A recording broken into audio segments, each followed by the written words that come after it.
They told me not to come here. The old bartender in Pripyat had muttered it under his breath as he wiped the counter.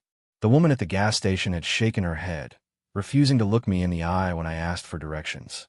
Even the guide I bribed to let me pass the exclusion zone's perimeter had mumbled a quiet prayer before leaving me alone at the edge of the forest. None of it mattered. I had come too far to turn back now. I adjusted my backpack and stepped forward, my boots crunching against dry leaves and cracked earth. The air was thick, heavy with the scent of damp moss and decay. The Chernobyl exclusion zone had been abandoned for decades, yet the forest was reclaiming everything. Trees had burst through old concrete, vines strangled rusted street signs, and nature thrived in the absence of man.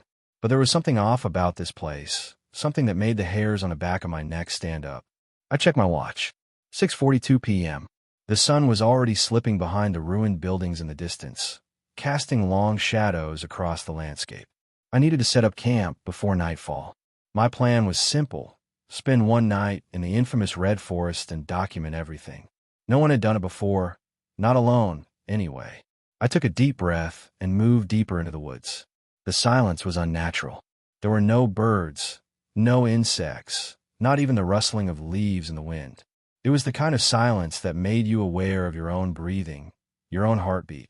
The deeper I went, the more the world around me seemed to shrink, swallowed by the thickening fog that clung to the ground like ghostly fingers.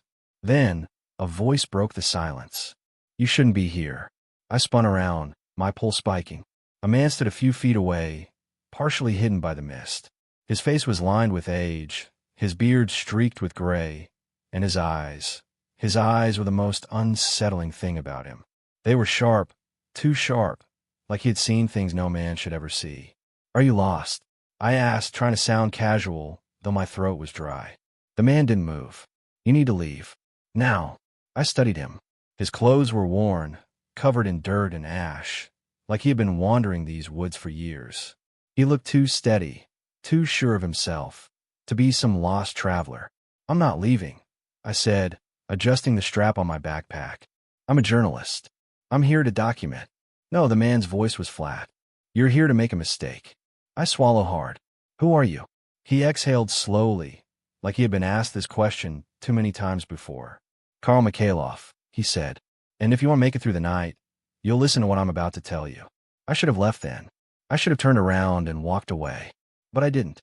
And that was the first mistake. I sat across from Karl in the dim glow of his lantern, the only source of light in the decayed shack we were in. The wooden walls were warped with age, the smell of damp earth clinging to everything. Outside, the wind howled through the skeletal trees, as if whispering secrets no man was meant to hear. Karl was an older man, his face weathered by time, and something else, something heavier than age. He had the look of a man who had seen things he wished he could forget. His fingers trembled slightly as he slid a folded piece of paper across the rough wooden table toward me. "Take this," he said, his voice low and firm. I hesitated before picking it up. The paper felt brittle, as if it had been handled too many times. I unfolded it slowly, my eyes scanning the handwritten list. "Rules for the Red Forest. Do not follow the voices, no matter who they sound like. If you hear footsteps behind you, do not turn around. At exactly 2:13 a.m., close your eyes for 1 full minute. Do not peek. If you see something watching you from the trees, ignore it. It will go away, eventually. No matter what, do not leave before dawn." I let out a small laugh. "You're serious?" Karl didn't smile. He just stared at me, his pale blue eyes unblinking. "Do I look like I'm joking?" I sighed, folding the paper and shoving it into my jacket pocket. "Come on, man. I get that the place is creepy, but this sounds like some campfire ghost story." Karl leaned forward, his voice dropping to a whisper. "You think this is a joke? You think the people who disappeared out there were just careless?" He shook his head, his jaw tightening. "I've seen what happens when people ignore the rules. And I've seen what's left of the ones who don't make it back." A chill crept up my spine, but I masked it with a smirk. "So, what happens if I break a rule? Some monster comes and drags me away." Karl exhaled through his nose, looking past me as if remembering something he didn't want to. "Sometimes you come back, but you're not you anymore." A silence settled between us, the kind that felt too heavy, too unnatural. The wind outside had stopped. No rustling leaves, no distant sounds of wildlife. Just a hollow, endless quiet. Carl glanced toward the window, his fingers tapping nervously on the table. "You're staying out there tonight, aren't you?" "That's the plan," I said, forcing confidence into my voice. He rubbed his face, looking exhausted. "Then you need to listen to me. Don't stray off the path. Keep your watch on you at all times. And whatever happens, no matter how afraid you get, follow those damn rules." Something in his tone made me uneasy. He wasn't trying to scare me for fun. He believed every word. I shrugged. "Fine, I'll play along." Carl didn't respond. He just sat there, staring at the table, his lips moving slightly, as if muttering a silent prayer. I stood, adjusting my backpack. "Guess I'll see you in the morning." Carl's gaze flicked up to meet mine. For the first time, I saw something that almost looked like pity in his eyes. "Yeah," he muttered. "If you're lucky." The night in the Red Forest was unlike anything I had ever experienced. The air was thick, heavy, as if the trees themselves were breathing around me. The silence wasn't natural. It was forced, unnatural, almost like the forest was waiting for something. I sat near my small campfire, trying to ignore the way the shadows flickered and stretched unnaturally beyond the trees. The flames crackled, sending tiny embers floating into the cold night air. I checked my watch, just past midnight. The rules Carl had given me were folded in my pocket, but I hadn't thought about them much since setting up camp. Then I heard it. A voice. At first, it was distant, like a soft whisper carried by the wind. I froze, tilting my head slightly to listen. The words weren't clear, but I knew one thing for certain. It was calling my name. "John." A shiver ran down my spine. I swallowed hard and glanced around, but there was nothing, just endless trees, their blackened branches reaching toward the sky like skeletal fingers. The voice came again. "John, help me." This time, my heart nearly stopped. I knew that voice. It was impossible, but I recognized it instantly. It was my mother. I shot to my feet, my breath coming faster now. My mother had passed away years ago. There was no way her voice could be here, in the middle of this cursed forest. And yet, it was as clear as if she were standing right behind me. "John." It was weaker now, desperate. "Please, I need you." My instincts screamed at me to run, to leave the fire and search for the source of the voice. But something held me back. A sickening unease crawled up my spine, reminding me of Carl's warning. Do not follow the voices, no matter who they sound like. I reached into my pocket and pulled out the note, my hands shaking. The rule was there, printed in Carl's rushed handwriting. It felt like a lifeline, something grounding me in reality. "John." The voice grew closer. It was coming from the darkness beyond the firelight, from somewhere deep in the trees. I clenched my jaw, forcing myself to stay still. It wasn't real. It couldn't be real. Then the whisper changed. It wasn't a plea anymore. It was a laugh. Low, raspy, twisting with something that sent pure terror into my bones. I staggered backward, nearly stumbling into the fire. My breath was ragged, my pulse pounding in my ears. Whatever was out there, it wasn't my mother. It was something else, something that wanted me to follow it. I squeezed my eyes shut, gripping the note like it was the only thing keeping me tethered to reality. The laughter slowly faded, dissolving back into the unnatural silence of the forest. I sat back down, refusing to look past the fire's glow. I wasn't alone here, and the night was far from over. The night felt thicker now, like the air itself had gained weight. Every breath I took was shallow, my chest tightening, as an uneasy silence settled over the forest. The wind had stopped. The insects had gone quiet. Even my own footsteps felt muffled, like the earth was swallowing the sound before it could escape. I pulled out the crumpled note Carl had given me earlier. My fingers trembled as I reread the rules. One of them stood out more than before. If you see something watching you from the trees, ignore it. It will go away, eventually. My throat felt dry. I wanted to laugh at how ridiculous it sounded, but something in me refused to. It was the same instinct that had made my skin prickle when I first stepped into this place. Something was wrong here, something deep, something old. A branch snapped behind me. I froze. The sound was close, too close. I told myself it was just an animal, maybe a fox or a stray dog. But then I heard again. Slow, deliberate steps crunching through the dead leaves. Someone was there.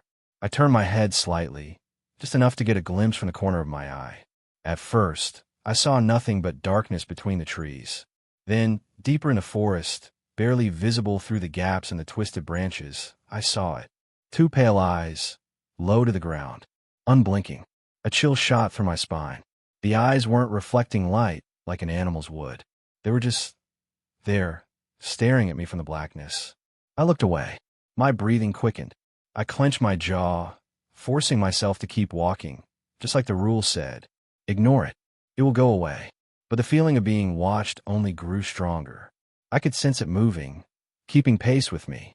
I resisted the urge to run, but every fiber of my being screamed at me to get out, to move faster, to turn and face whatever was there. No, that's what wanted. I focused on the path ahead. Step by step, I kept moving. The rules would keep me safe. That's what Carl had said. Another snap. This time, the sound was ahead of me. I stopped. I couldn't help it. My body refused to move. My heart pounded against my ribs as I slowly lifted my eyes. Between the trees, barely visible in the dim moonlight, was a figure. Not crouched low like before. Not hiding. Standing. Tall. Motionless. Watching. I felt my legs weaken. The thing in the trees wasn't just watching anymore. It was waiting. I gripped the note so tightly the paper crumpled in my palm. I didn't know if it was my imagination, but I swore I saw the edges of its mouth curl upward, stretching too far, forming something that almost looked like a grin.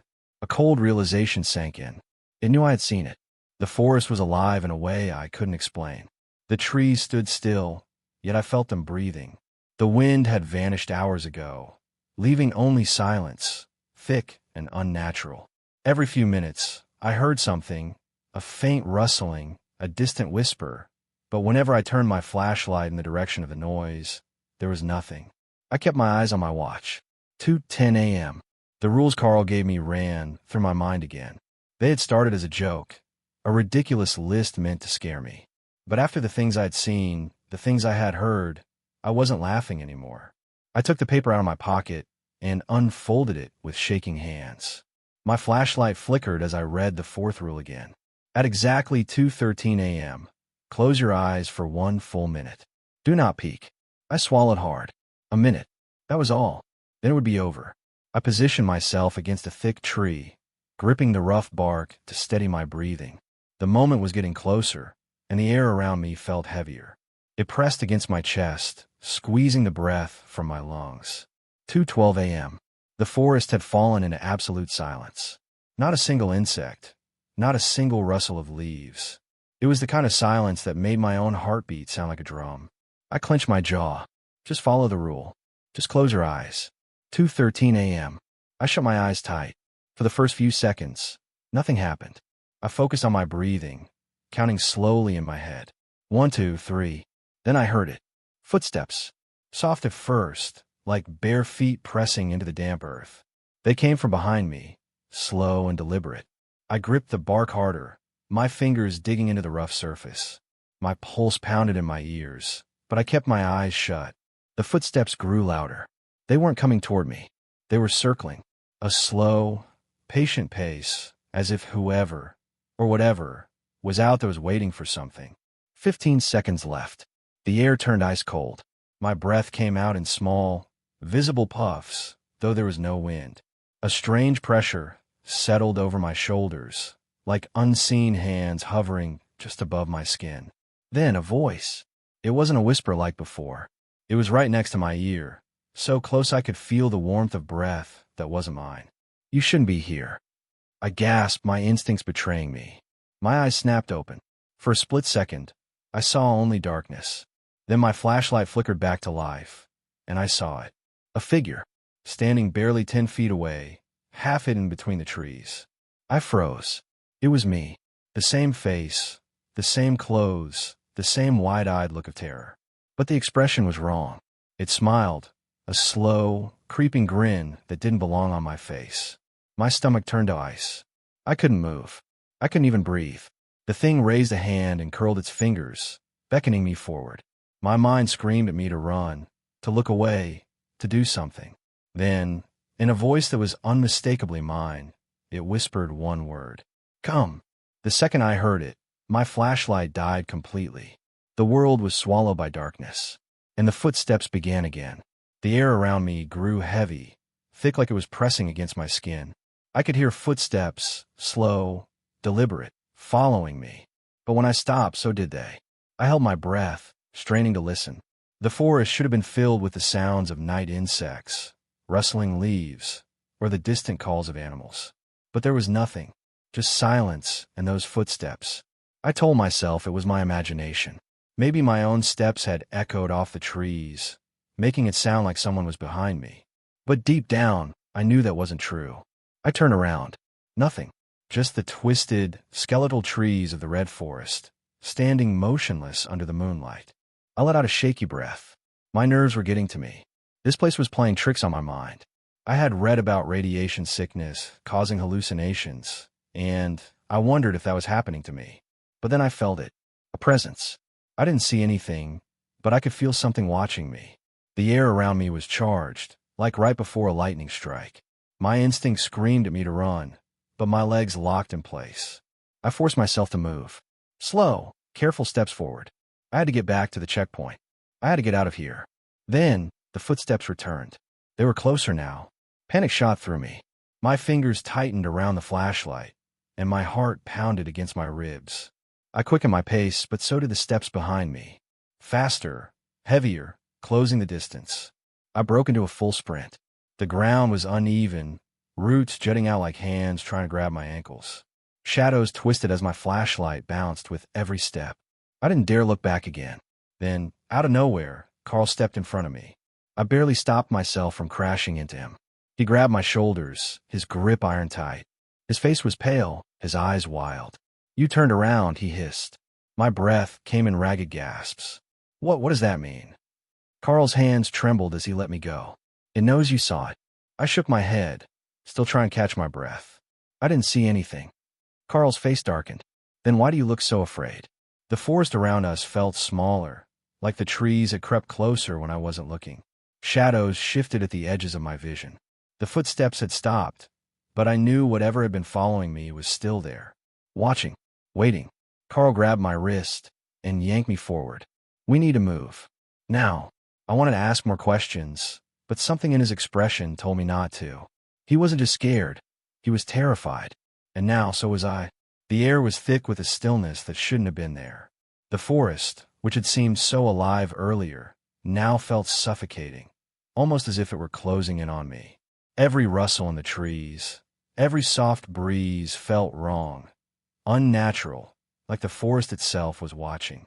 I kept moving, trying to shake the paranoia creeping up my spine. The path seemed to stretch endlessly in front of me, but no matter how many steps I took, I couldn't shake the feeling that I was walking in circles. My heart pounded harder, the sound of it drowned out by the oppressive silence. Each footfall on the brittle leaves sounded too loud, as if the forest were holding its breath, waiting for me to do something wrong. I stopped, hoping that maybe, just maybe, I could find some clue, some way to figure out what the hell was going on. But everything around me looked the same. The trees were twisted and skeletal, their branches reaching out like gnarled fingers, almost like they were trying to grab hold of me. The wind had stopped. There was no sound except the hollow beating of my own heart. "Carl," I called out, but my voice cracked, thin and weak against the oppressive silence. I should have known better than to call for him. The moment I said his name, I felt a presence behind me, something I couldn't quite explain. I spun around, but there was nothing there. Not at first. But then, just a few steps ahead, I saw him. Carl.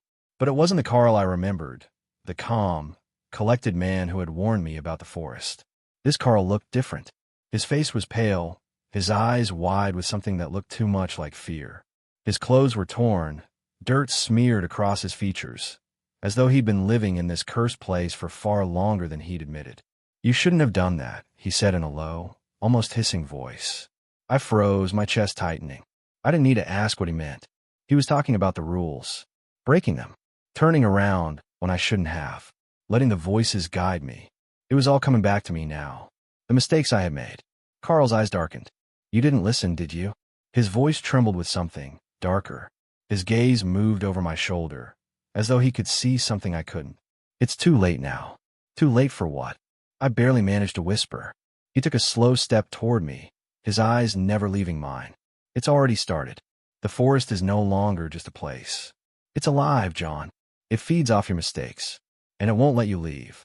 My stomach dropped. I felt the chill of dread seep into my bones, creeping under my skin like an invasive disease. The ground beneath me shifted, and for a moment, I thought I was going to collapse. I reached for the nearest tree, clutching it for support, but the bark felt wrong, soft, and almost alive under my fingers. I looked back at Carl. You mean to tell me I'm stuck here? His lips curled into a strange, twisted smile. You were already trapped the moment you stepped inside, but now it's a game, John. A sick game, and you won't be able to hide from it. Not anymore. The words hit me like a punch to the gut. I couldn't breathe. My mind raced. I had to get out. I had to leave. But the longer I stood there, the more I realized something. I wasn't alone. The forest wasn't empty anymore. Something was watching me. From the trees. From the shadows. And it wasn't Carl. It wasn't even human. I could feel it. Its eyes boring into me from every direction. Its presence creeping in, inch by inch, until I couldn't escape it. The air was thick with dread, suffocating me, dragging me deeper into the nightmare that was this place. Carl must have sensed it too, because his smile faded. He took a step back, his eyes wide in horror. It's coming, he muttered. You can still survive if you follow the rules. But you've already broken too many. I turned to look around, but the shadows seemed to move, twisting, stretching. I swore I saw something in the corner of my eye. A figure standing still between two trees, just beyond the reach of the dim light. A figure with too many limbs, too many eyes. It didn't move, but I felt it, a weight in the air that pressed down on my chest. Get out, Carl said, his voice suddenly desperate. Go. Leave now before it's too late. I didn't wait. I ran. My heart raced, my feet pounding against the forest floor, but the trees seemed to close in on me, narrowing the path, guiding me towards something I didn't want to find. The more I ran, the more I realized the forest wasn't letting me go. It was pushing me deeper into its heart, where something waited. Something old, something hungry. My mind raced as I stumbled over roots and branches. The rules. I had to follow the rules. But which one? Which rule was I supposed to follow now? I didn't have time to think. The ground under my feet shifted again. I felt the air change, colder, heavier. And that thing, the shadow in the trees, it was moving. I could hear its movements, faint at first, but growing louder. I had to escape, but I wasn't running away from the forest. I was running toward it, and it was going to catch me. The darkness around me felt like it was alive. It wasn't the typical pitch black of night, but something heavier. The kind of darkness that presses in on you from all sides, suffocating you with its silence.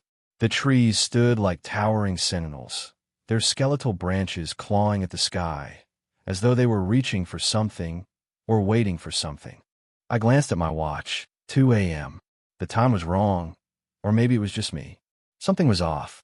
Carl had warned me, his voice like a ghost trailing behind me in the stillness. Follow the rules. But what if the rules were just another way to keep us trapped here? To keep us in the forest forever? I had broken them already. One rule, then another. I had heard the whispers. I'd seen my own reflection staring back at me through the trees. I had heard things that should have been impossible. So why was I still standing here? Why wasn't I gone yet? I took a deep breath, trying to steady my heart, but it raced like a wild animal in my chest. I should have been scared by the things I'd seen, by the things I knew were out there with me. But it wasn't fear anymore. It was dread, a quiet, gnawing feeling that had settled deep in my bones. Something was waiting. I could feel it. And then I saw it. At the edge of the forest, where the trees met the clearing, I saw a figure standing motionless. The silhouette was clear against the faint glow of the sky, still dark but not as deep as the forest. The figure didn't move, didn't speak, but there was something about it. Something familiar. Something too familiar. I stepped forward, my feet crunching on the dry leaves below, but the figure didn't change. No movement, no sound, just standing there. A chill ran down my spine. My legs felt heavy, as if the very ground was trying to pull me back into the darkness. It was me. The figure at the edge of the forest was me. Or, at least, it looked like me. Same height, same posture, Same shadowy outline. But the expression, it wasn't mine. It was something else. Something cold and twisted, like a reflection in a cracked mirror. It was smiling, but the smile didn't reach its eyes. The eyes, my eyes, were empty. Hollow. The figure didn't move, but I felt it watching me, like it was waiting for me to make a choice. A decision. I froze in place, unable to move, unable to look away. My mind raced. Was this the forest doing? Was this another test? Something deep inside me told me to stay away, to turn around and walk in the opposite direction. But another part of me, something darker, something that whispered in my mind, urged me forward. You need to go, Carl's voice echoed in my head. Before it's too late. I wanted to listen. I needed to listen. But something else pulled at me, drawing me toward the figure. It's me. It's you. You're just one step away. I took a shaky breath and felt my legs moving, almost of their own accord. The figure didn't move as I stepped closer, didn't acknowledge me, just stood there, waiting. I stopped when I was a few feet away, standing just on the edge of the clearing. The figure was so close now, I could feel the cold emanating from it. The trees around us swayed, but there was no wind, just the soft rustle of dead leaves. The figure's smile stretched wider, unnaturally wide. A mask, I realized with a jolt. It wasn't me. It was a thing. A copy. A trap. A warning. And then it spoke. The voice was my own, but distorted, hollow, as if it was coming from deep within the earth itself. You shouldn't have come here. I took a step back, my heart pounding against my chest. My head swirled with confusion. Was I supposed to leave? Was I supposed to stand my ground? The rules were clear. Don't leave before dawn. But this wasn't part of the plan. This wasn't just the forest anymore. This was something else. Something ancient.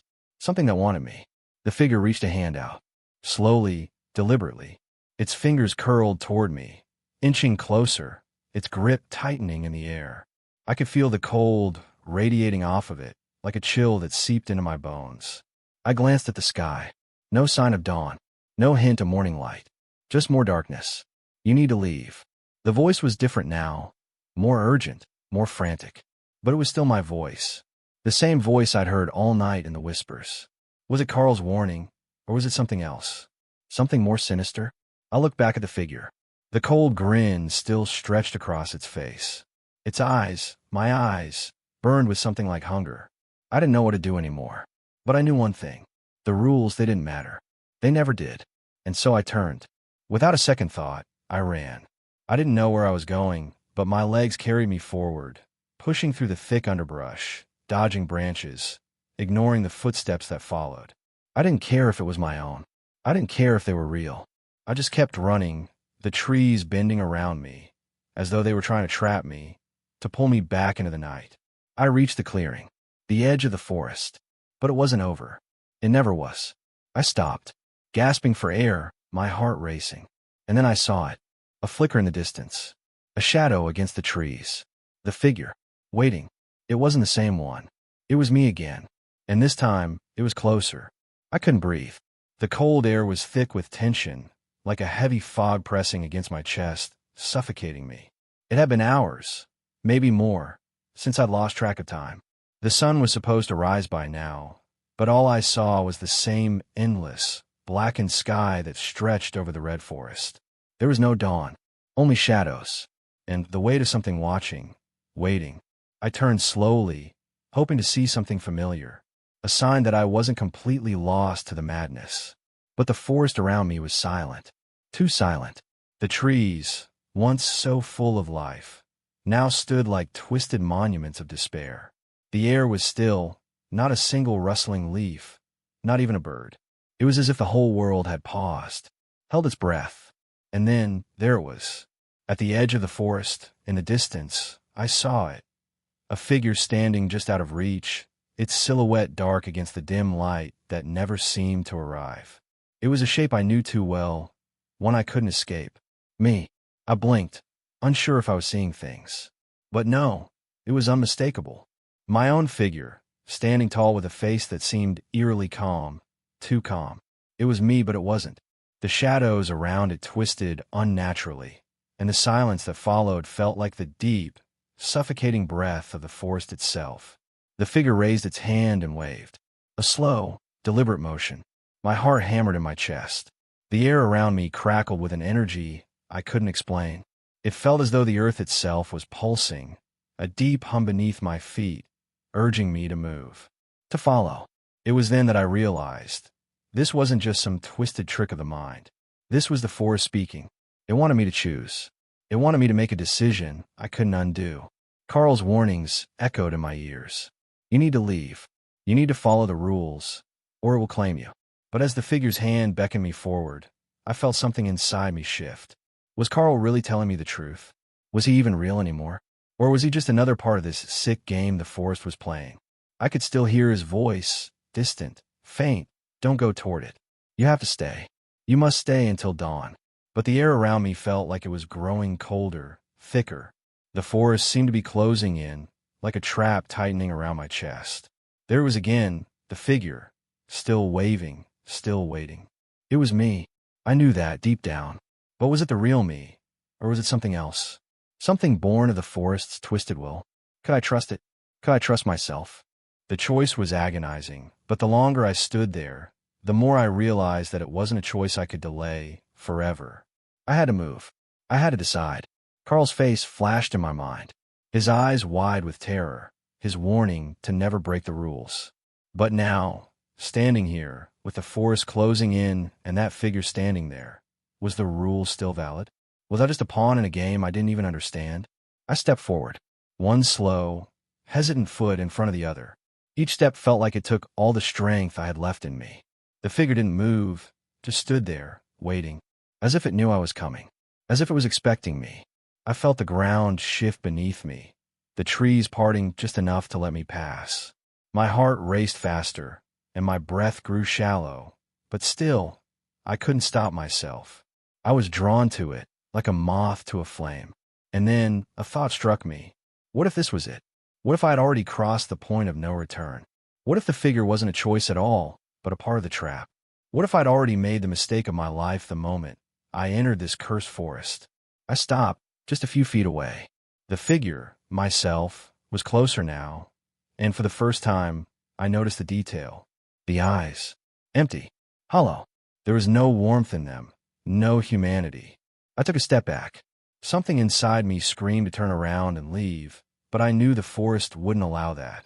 The trees behind me were silent, unmoving. The air was still, and for a moment, I thought I might be completely alone. Then a whisper. It wasn't Carl's voice. It wasn't even the voice of the forest. It was mine. Come closer. I froze, every muscle in my body locking in place. My reflection, my other self, spoke again. You've come too far, John. You've already made the choice. I didn't know what to do anymore. There were no rules left. Just the forest and the endless, creeping darkness. Was I about to become one with this twisted place? Or was I finally free? I had to decide. Now, the figure stepped forward, and I felt the weight of the decision settle over me like a heavy stone. There was no going back. I didn't know if this was salvation or damnation, but I knew I had to make a move. And then, just as my foot lifted to step toward it, the world went black. I thought I was free. The forest was behind me now, swallowed by the night I had just escaped. The thick, oppressive fog that had clung to every inch of my skin seemed to lift with every step I took, and for the first time since I arrived, I could breathe deeply. The air was cool, fresh, and I finally felt the reassuring touch of the open world again. I had survived, or so I thought. The first few moments out of the red forest were like stepping out of a nightmare into daylight. I could feel the weight of my heart slowing down, my chest relaxing with each breath. I didn't hear the whispers anymore, the voices that had echoed in the dark corners of my mind. The oppressive pressure, the strange rules, Carl's cryptic warnings, they were all left behind, tucked away in the shadows of the forest. The world outside felt normal, almost too normal. I walked for a while, feeling the rough concrete beneath my boots, the soft crunch of gravel as I moved toward the outskirts of the exclusion zone. The distant hum of civilization reached my ears. Traffic, people, the sound of life moving on without a care. I knew I was near the nearest town, a place where I could find help, where I could finally tell someone about the horrors I had witnessed.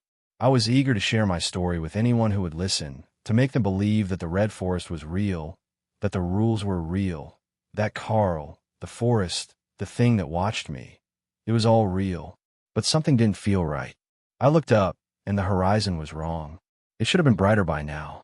The first rays of dawn should have been pushing the night away, but all I saw was the same dull, gray mist that clung to the ground like a memory I couldn't shake. The sky was an eerie, lifeless color, too pale, too still. It didn't make sense. How could it still be so dark?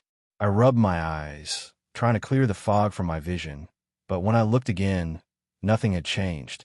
The road ahead looked the same, empty and quiet, but I couldn't shake the feeling that something was off. A pit opened in my stomach, gnawing at me, telling me that I wasn't really out. I stopped walking, my breath caught in my throat, and I turned slowly to look back. The forest loomed in the distance, but there was something different now, something chilling about it. It was still there, that dark, twisted mass of trees that had swallowed me whole only hours ago. The trees didn't look dead. They looked alive in a way that unsettled me. They swayed in the wind, slowly, unnaturally, like they were breathing, like they were waiting for me. I shook my head. No, it couldn't be. I was out. I had survived. I had followed the rules. But then I heard it. A voice. My voice. It was faint at first, just a whisper carried by the wind. I couldn't make it out, but it sounded too familiar. My legs froze in place, my heart thudding loudly in my chest. I took a few steps forward, tried to ignore it, tried to tell myself it was nothing, just the wind playing tricks.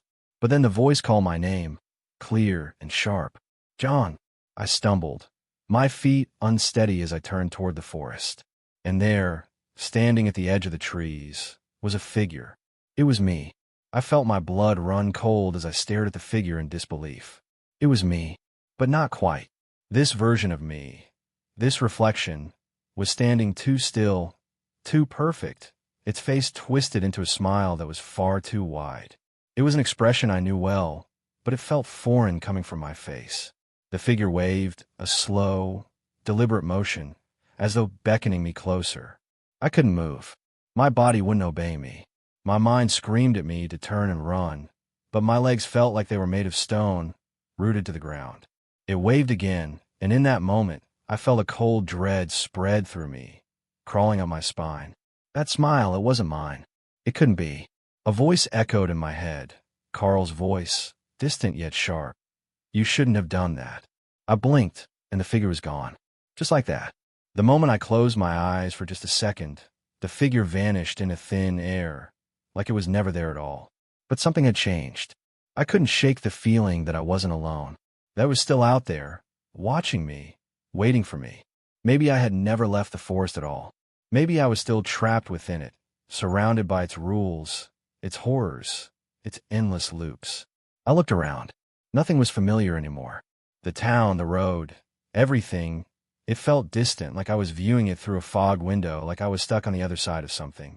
My hands shook as I reached into my pocket for my phone. I fumbled with it, trying to find the signal, trying to make sense of it all. But the screen remained black, the words on it distorted as if they were written in a language I didn't understand. The world felt fake now, like it was all an illusion. I took a step forward, then another. I tried to push the feeling away, but the dread continued to crawl beneath my skin. I wasn't sure if I could trust what I saw, if I could trust what I felt. Had I truly left? Or had I simply crossed into a new part of the forest, a place I couldn't escape? I turned my gaze back to the trees, and just before I could take another step, I heard the whisper again. But this time, it wasn't just in my head. It was real. John. I froze. My heart stopped. I didn't dare look back. The world seemed to close in on me.